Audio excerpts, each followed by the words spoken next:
Frankas negali kalbėti, nes yra užsiėmęs. Na, taip, jis užsiėmęs. Negi nesupranti nikai. Frankas dar niekad taip nesielgė. Esu tikras, kad kažkas atsitiko. Bet to jie grįžo iš namų labai nusiminusi, netverkim. Ką jis sakė? Nieko, nes Vasas neleido pasikalbėti. Bet ji buvo sugniuždyta. Praverta. Iš pačio ryto turiu pas tave bijoti. O aš tavęs nieko neprašiau? Tu neprašai, bet tavo mama prašė. Jis skambino. Ateik į kabinetą. Ne, pasakyk, kad aš tualete. Prašai mane meluoti. Visai išprotėjai. Nenori meluoti, mane patinka. Čia tik nekalta apgaulė, nemelas čia. Juk žinai, kokia mano mama. Įkyri.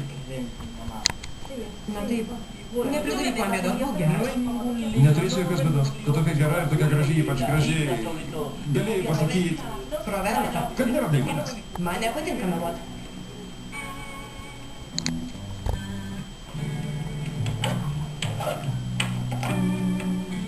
Gal pasakysi, kas pas vakar buvo?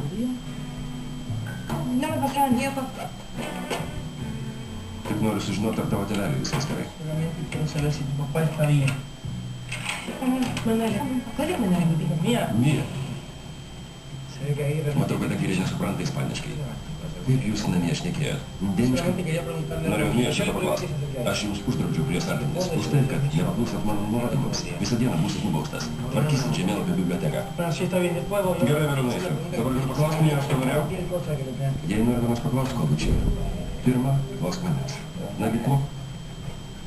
Neprivalau nieko jums sakyti. Kas tau? Franko Kovičio numylėdėmis įsigando, kad gali būti atskleista jo paslaptis.